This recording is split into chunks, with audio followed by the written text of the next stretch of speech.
Hey there folks, welcome back to Let's Play Final Fantasy X-2 on the Mysterious JG. We're doing the PR missions.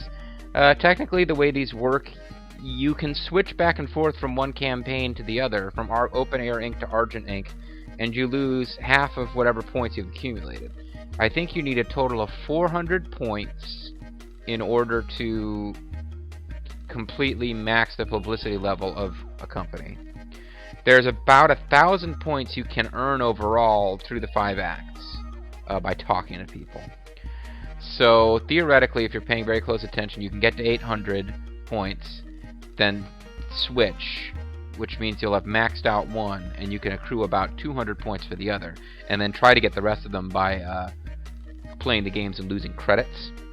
Because any money that you spend on the Argent Ink games filters into like some greatly reduced amount. It levels up their publicity. So if you really want to do both companies in one playthrough, you can. I don't know if whether we'll bother. If I'm thinking about it, around the time we get to 800 credits, I will switch over. There's no point accumulating more. But yeah, whatever. We have plenty of time to figure out that detail if we feel like thinking about it at all. For now, let's talk to a lady sitting alone on the bench in the area east of Save Sphere. And before we do that, I will make sure we're recording because I'm having a little paranoia attack, and we are recording. To date, I've never, well, maybe like once, I've had one of those paranoia attacks and not been recording, but I've definitely had times where I went through a whole video and then found out I wasn't recording. So. Sitting alone east of the Save Sphere. Here she is. So we will choose the third option, open air, get your air on. She's totally pumped. Then we'll choose the second option, the perfect person for you. She's really excited. Lady sitting with a guy on the bench in the area. It's all about the ladies. She's apparently not with this guy because she's willing to hear about matchmaking. She wants us to diss Hypello, and we'll certainly be willing to do that. And then, man, all the Blitzball players are here. I guess the tournament must be on soon. Or it's just always happening here. And then the third option, Argent Ink's heir apparent. Okay. Go down the stairs to the next area. Don't tell me what to do. Well, actually do, because, oh, hey, treasure chest, I missed it. So treasure chest, like, sitting off to the side of the road in a highly trafficked area. It's probably nothing all that great there. So a lot of people have seen it and not bothered to get it. Luna Curtain times 2 is actually surprisingly good treasure. It's not that valuable, but it's not something that I just, like, have 99 of, so. Boy standing southeast of the Central Monument. That would be you. He wants to lose weight. This kid, wow, you're a little young to have those kinds of body issues. Guy in brown sitting on a bench to your far left. You mean the far left, not my far left. We don't have control of the camera. I am critical of you, Fac. Guy, I guess it is a guy and not a lady because they don't have a matchmaking thing, but they do want us to diss the Hypello. Go down the center path to the next area. Then exit left to the Blitzball Stadium area. Okay. Now you'll remember that there was some cutesy little adventures here with Yuna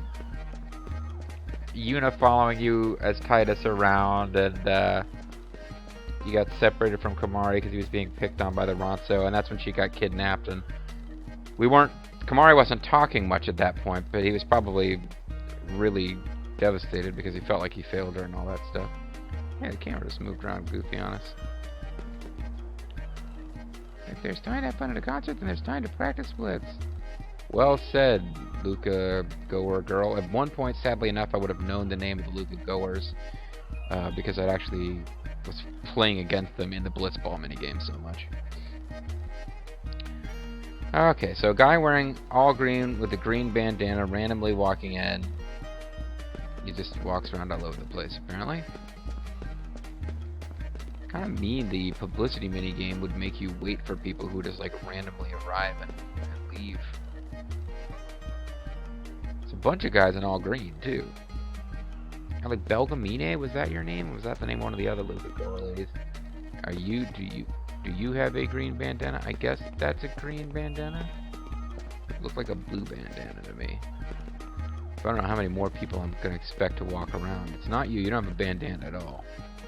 Belgamine is really getting around, assuming that's who she is. There he is. No. Come back. No. It's turning into a Scooby-Doo chase. People are leaving one door and coming out another door. Do you have a green bandana? Well, you're not responding to the square button, so you can't be the guy. Am I in the wrong screen? No, there's a lady sitting on a bench up there. She's the other person I'm supposed to talk to here. I guess I'll jump ahead and talk to her first. So she wants to take to the air, open air. And then she wants matchmaker to make this match. Perfect person. She's really excited. Maybe one of you guys has to be it. And there's only one person in this area. I guess the good news is, see, that's not a headband. Is that? But that's who they mean. That's not a headband or a bandana. That's like freaking goggles. What the hell? Publicity. Open air. Get your air on. He's totally pumped. We're out of here.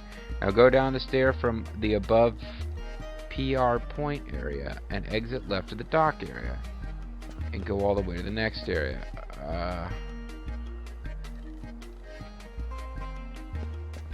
Okay.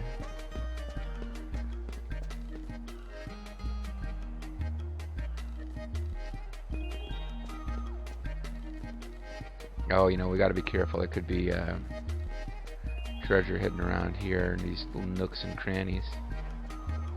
Although the camera's not zooming in.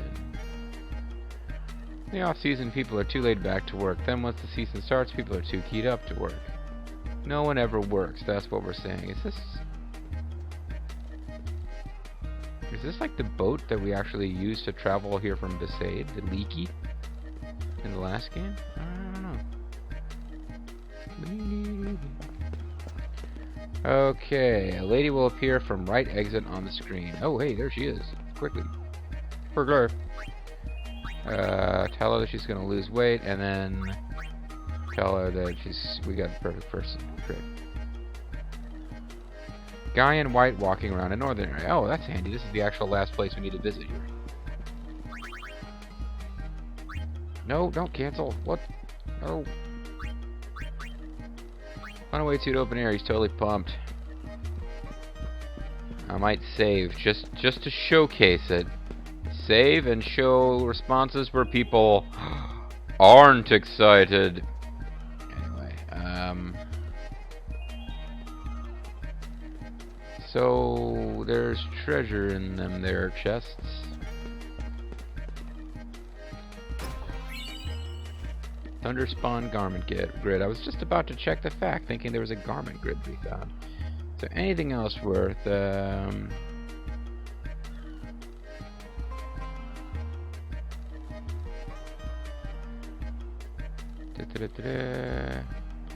apparently there's more stuff we can find out. Go to basement A. Alright, I don't have directions on how to get there, but it looks like, let's check our garment grids and stuff that we just got. We got Healing Wind and, Thunder, whatever. Thunder Spawn gives you lightning, okay.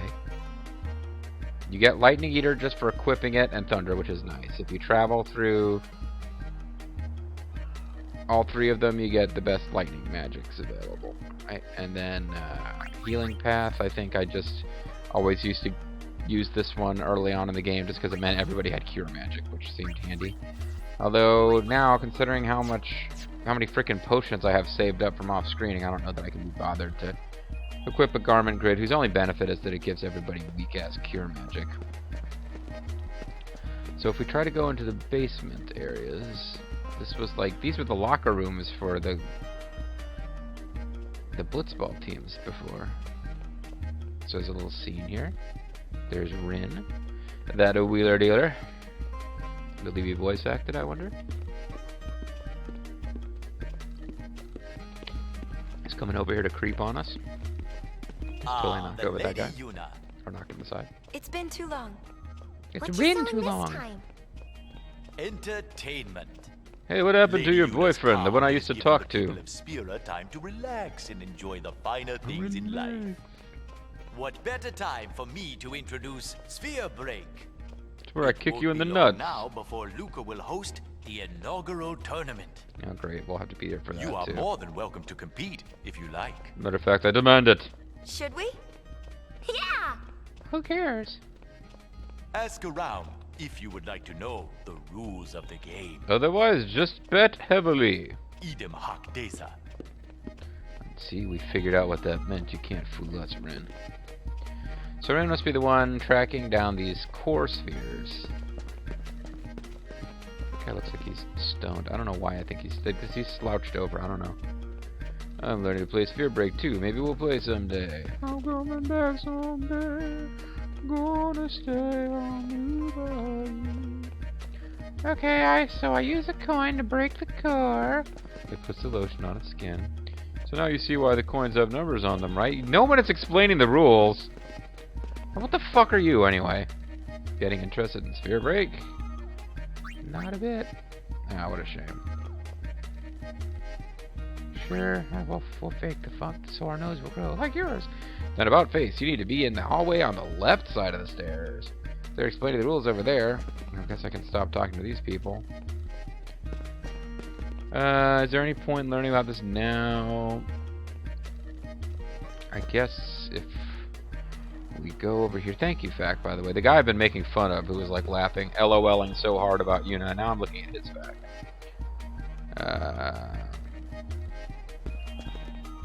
Well, actually, he didn't say anything about coming here.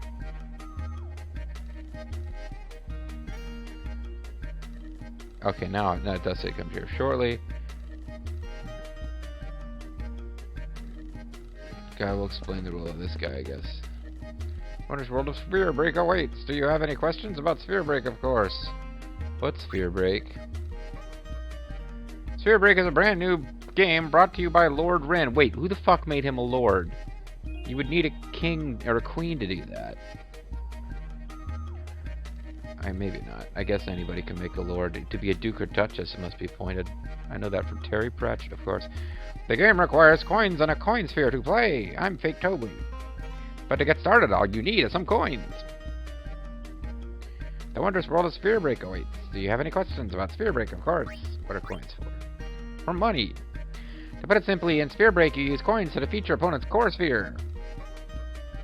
Each coin is marked with a number, 1 through 9. Combine the numbers to defeat the core sphere. There are many different kinds of coins, of course.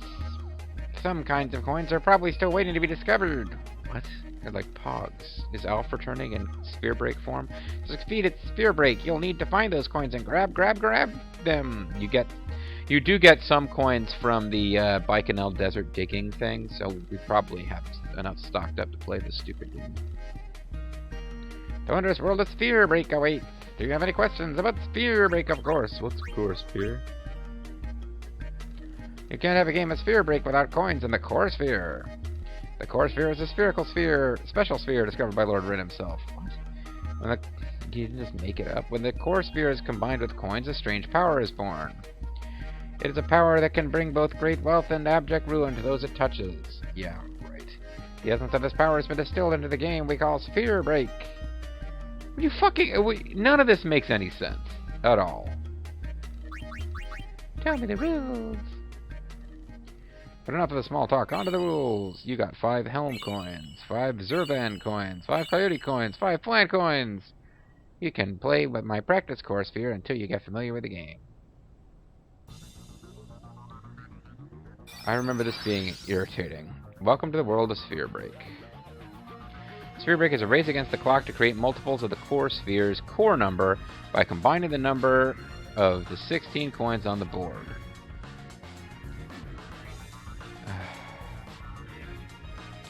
Yeah, well, I started.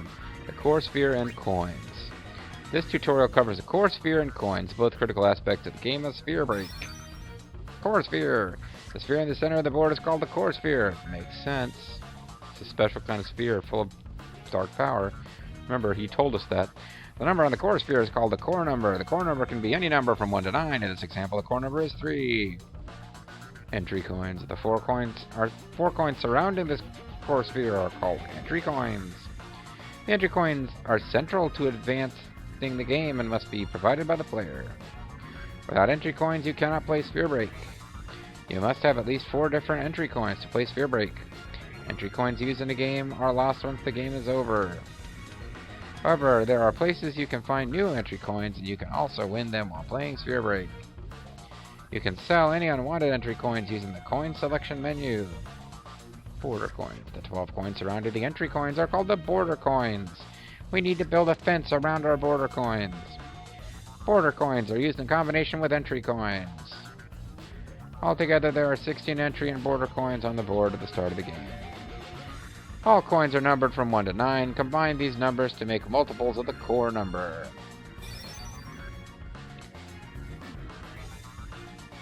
Okay. So this is about factoring. Great basic rules of play.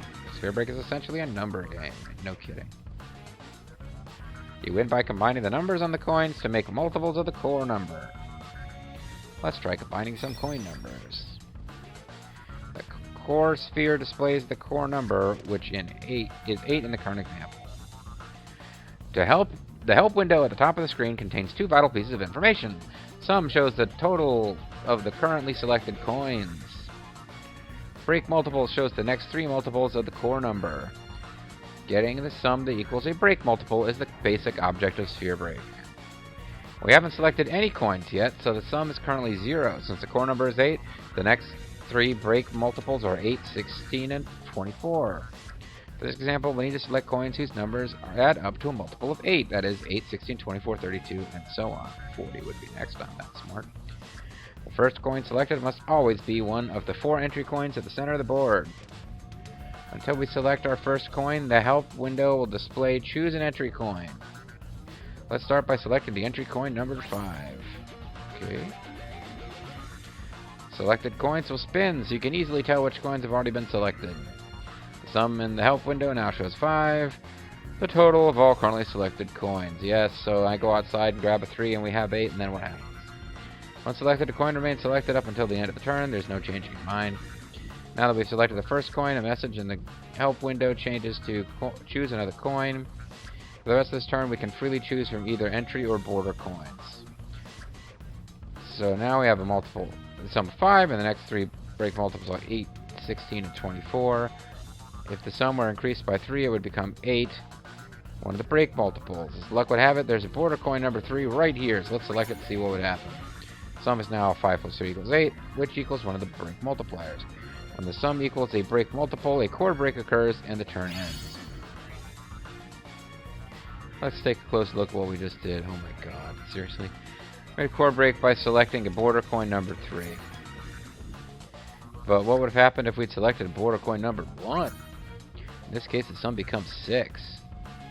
Next, we'll select the adjacent border coin number 2. Coin break.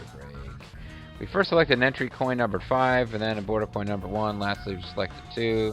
Sum of these is 8, which equals one of the break multiples. As you can see, there's more than one way to make a core break. The first example, we used 2 coins. The second, we used 3. The number of coins you decide to use to make a core break is up to you, and this would be important later on. Will be. Now, let's see. Jesus, this is still going. There's like 8 other tutorial things. For now, let's see what would happen if we'd selected a border coin.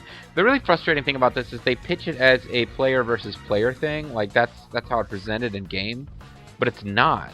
Like, if you play core break with somebody, you have to beat a certain score, which represents what they theoretically scored against you. But they always act like it's this competitive thing with 2 people going against each other. It's not. It's totally a one-player game. But now let's see what would have happened if we selected a border named 6. And then you'd be at 11. You'd have to get to 16. Gotcha. Okay. Sum is now higher than the first break, so the next 3 break multiples. Let's see if core break multiple 16. You got 5, so now you got a 16 instead of 8. However, carelessly using a large number of coins is not to your advantage. I was going to ask, like, is it good to use lots of coins to make a big core break? Border coins you use to make a core break disappear at the end of the turn. Naturally, in the following turn, you'll be able to use coins that you won't be able to use coins that disappear.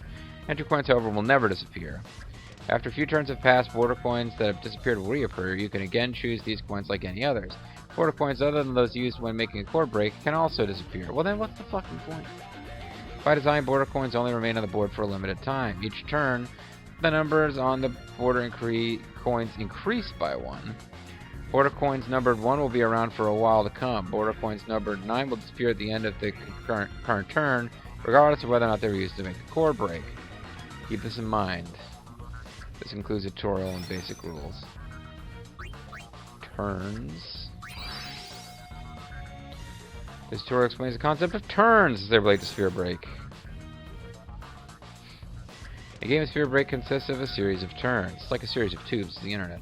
Turn-related information is shown in the window on the upper left corner of the screen. The current display shows that it is turn 1 of a 15-turn game. Right now, the core number is 3. So let's make a core break by selecting the entry coins numbered 5 and a border coin numbered 1. Core break. When a core break is made, the turn ends. Turn 1 has ended and turn 2 is about to begin. Turns advance by 1 as long as you make core breaks. For example, we've now skipped ahead to turn 15. Since this is a 15-turn game, turn 15 is the final turn. Not all games are only 15 turns. Great.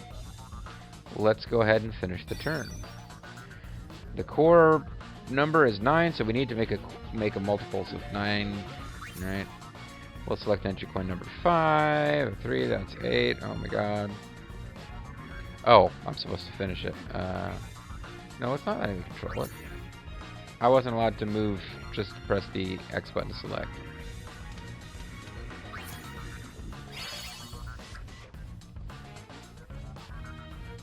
Five plus 3 plus 1 equals 9. That's a core break. Oh, and that quota apparently is the number of coins used. Complete the last turn completes the game. With the game now complete, the results are displayed. See the tutorial on winning and losing. Decide who wins. Great. So basically that whole thing... Oh man, there's sub-menus? Oh god. Sphere Break, you're worse than Triple Triad. Although, actually, in Sphere Break's defense, it comes up a lot less often. The Triple Triad comes up in Final Fantasy VIII if you actually play it.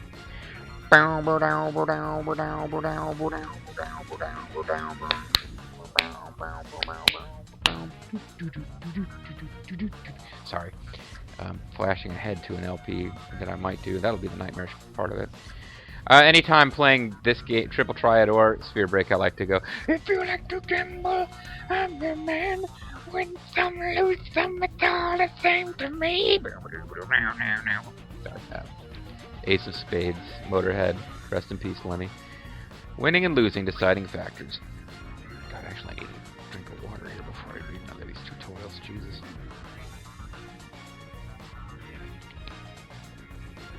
This tutorial explains the various conditions that determine the outcome of the game. If you win, various prizes are awarded depending on your actions. On the other hand, if you lose, your 4 entry coins are lost and you will be killed. Well, maybe not the last part. A single core break is not enough to win a game of Sphere Break. You'll need to make many core breaks as you advance towards the final turn. If you're playing a 15-turn game, you'll need to meet the quota by turn 15 in order to win. See the tutorial on meeting the quota. But in the separate tutorial, if at any time the quota basically represents, yeah, like, if this was 2 people playing against each other simultaneously with like boards next to each other, I guess they'd be tracking how many points they score. But you don't really play against a person. It's wholly a one-player effort. So if you're up against a character who's supposed to, per story, be good at Sphere Break, you just get a higher quota you have to meet. If at any time the player is unable to make a core break with the available coins, the game is immediately lost. Ooh. So you have to score at least 1 per turn. Border coins used to make a core break disappear from the board for several turns.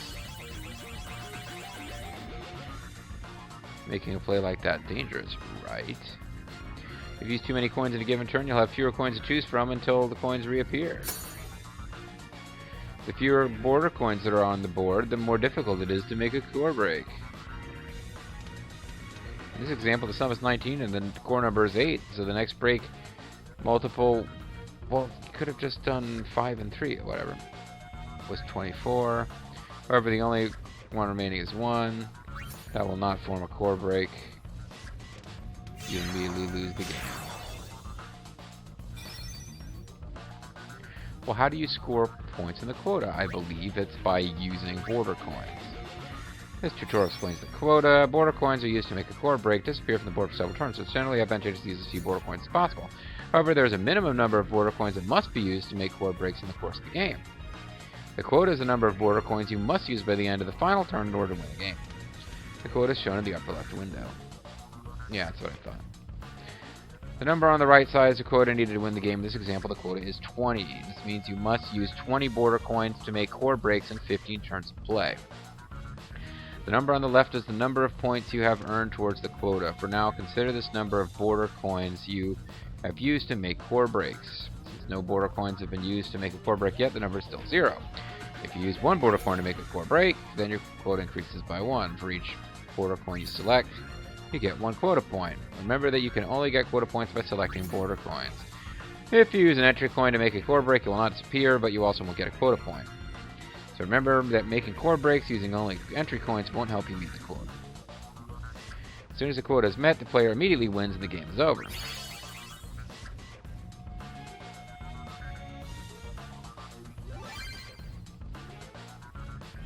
So there you go. You use the coins on the outside to score points. You need a certain number of points to win. But if you ever get to the point, if you ever reach to where you can't make a sphere break, you lose. And then the end of the quota isn't met by the end of it, you lose. Yeah, I kind of figured.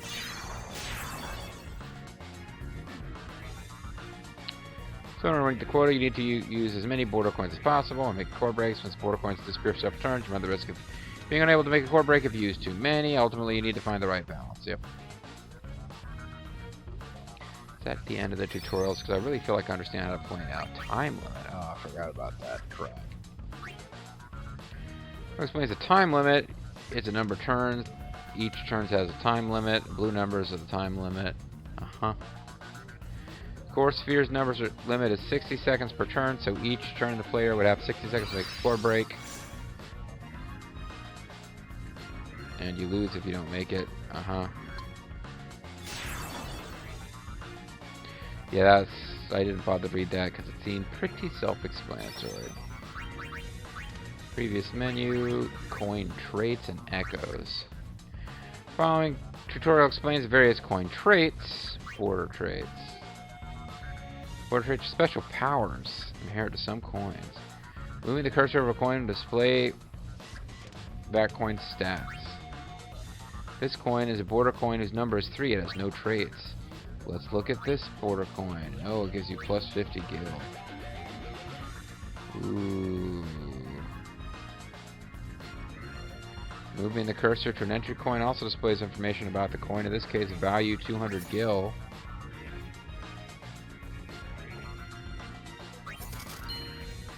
When we combine the entry coin with the previous border coin, plus 50 gil is displayed. The new stats of the entry coin show that the coin's value has gone up to 250 gil. Wow, I don't care at all. Similarly, combining the entry coin with a minus 100 bill coin will cause its value to drop. Same way, combining entry coins with border coins that have the plus question mark or minus question mark causes you, yeah, whatever. We've seen how the traits of border coins affect the stats of entry coins when they are combined. Use the border coin traits wisely to alter your entry coins to your advantage. Who cares? Are you buying or selling those coins? Remember that the border traits only affect the stats of the first entry coin selected on each turn. There are more border traits than the ones discussed in this tutorial, but we'll leave those for you to discover and figure out. Who cares? Holy crap, this is not interesting. Entry traits, and then is that it? No echoes, we still have to learn. Entry traits. Entry coin stats include special traits such as quota times 2. These are called entry traits. Let's select this entry coin with the quota times 2 trait. Oh, you get double. Okay, now this is worth paying attention to. If you get double quota, then you're going to want to try to like use a bunch of coins at once. See what I'm saying there? Normally this would only give us 1 point towards the quota in the upper whatever. However, we're using an entry coin with the quota times 2. Using entry coins with traits such as quota times 2 can make it much easier to meet the quota. Many fierce opponents cannot be defeated without clever use of these traits. Okay.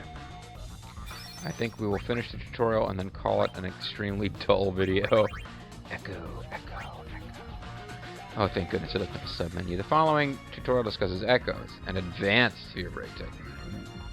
It does have a sub-menu! Coin count echoes. Coin count echoes. When making a chord break, if you use the same number of coins you used in the previous turn, you die of boredom. New receipt. I'm waiting for somebody to write in and say, "Oh, why are you taking so long to get to the gameplay? This is worse than RTKX."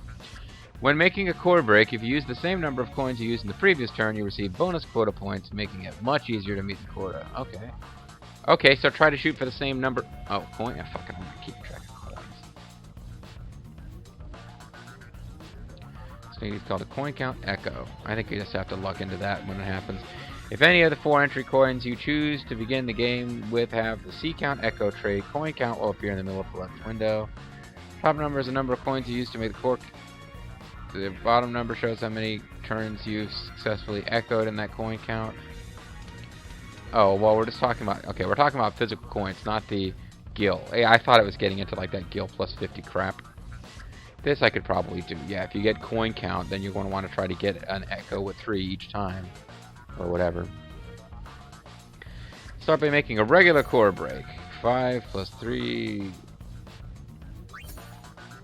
plus 1... chord break. We used a total of 3 entry coins and border coins to make the chord break. Since we used 3 coins the last turn, the left window now reads coin count 3. If you use 3 coins again at the next turn, we'll complete an echo. So we'll do 5, 5, 2. We used 1 entry coin and 2 border coins, a total of 3, to make the chord break.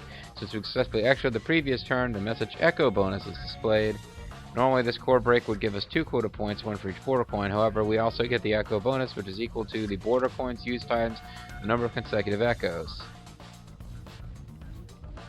Remember that echo bonus is calculated with the number of border coins used to make the chord break, so you won't get any bonus at all if you don't use the border coins.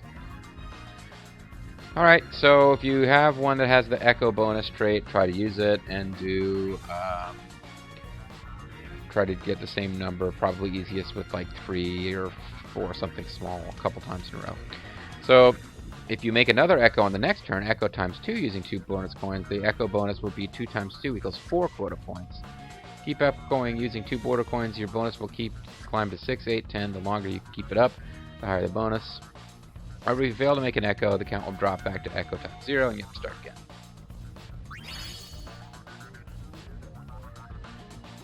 If we had made this chord break with a total of 3 coins, we would have made another echo. However, we used only 1 coin. Since we failed to make another echo, blah blah blah, we broke our little chain. If you want to try for coin count echo next turn, you have to make a chord break using 1 coin. Which wouldn't make any sense, because that would have to be your golden coin. You wouldn't get any points at all. Whatever. Okay. Multiplier echoes. Multiplier echoes are making a chord break. If you use the same multipliers you used in the previous turn, you receive a bonus quota points, making it much easier to meet the quota. Technique is called a multiplier echo.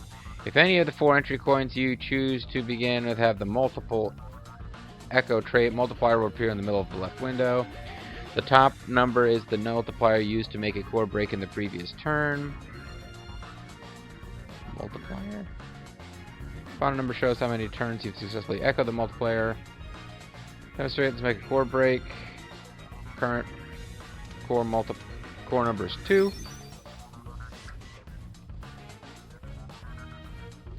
So I can do 5 and then 3 is 8. We made a chord break with a sum of 8. 8 is 4 times this core turns... Fuck me, man. 8 is 4 times this core turns this turns core number of 2, so if our core break is next turn also has a sum that is 4 times the core number, we will have success. So I guess you just got to check the multiplier and see if it's something you can do. Let's try another chord break. So now we need to get 12, but I'm not going to remember all this by the time we're actually playing this game. Yeah. You do the multiplier times the core number, and if you get that number, you get a bunch of points. Successfully echoed the previous turn. Echo bonus is displayed. The bonus equals the target multiplier times number of consecutive echoes. This example, the target multiplier was 4, and this was our first echo, so the bonus is 4 times 1 times 4 quarter points. As with the coin count echoes, the more consecutive echoes you make, the bigger your bonus, but once you miss an echo, you have to start back from 0. Good God.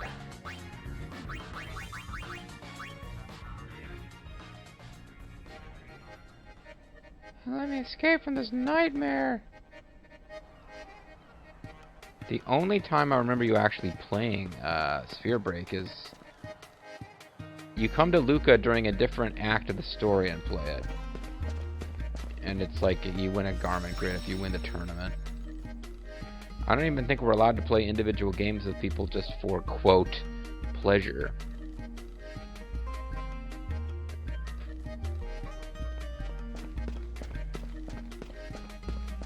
I mean, I guess we could try talking to people to see. But I think it's time to call it a video, really. I really do believe it's time. If we can play, I'll... This guy here snagged all my coins. Once I get better, I'm taking them back. Yeah, but we don't have the option to play.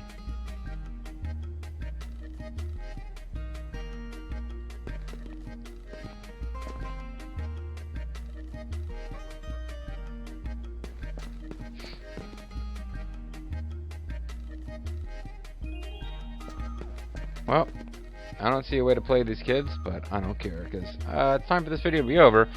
And I think I only did 2 videos. One of them was all PR campaign. One of them was half PR campaign, half reading that tutorial. I think I'm Final Fantasy 2'd out. Anyway, folks, when we come back, boy, the excitement's not going to stop because we have more PR campaign to do. You guys can let me know just how much you hate the PR campaign videos. And maybe I'll suck it up and do them off screen for the next 4 acts. Because once an act, you get to go around and do this again. Well, you know, maybe you guys enjoyed it. Maybe you guys will tell me you hate it, and I'll come and be like, I'm recording it anyway, boo ha ha ha ha. And you'll be like, well, we're not going to watch it. And I'll be like, curses! Foiled again. And maybe I'll stop saying like. But hopefully you guys will like my videos. Haha, I don't. Not in the Facebook sense, just in the watch the freaking videos sense. Oh, by the way, while I'm thinking about it, if you're watching and you've got from past games clip ideas, I haven't really gotten a whole lot of those in my 5,000 subscriber call for questions / ideas. I don't know when I'm gonna do this clip special. I might not do it at all. It's a ton of work, and I'm not really, I don't want to go through all of my own LPs trying to find stuff that's worth pulling out. Why am I saying all this? I think I blame Sphere Break tutorial. It tired me out. So next time, folks, we will not be doing Sphere Break tutorials, and that will be an improvement right there. Bye.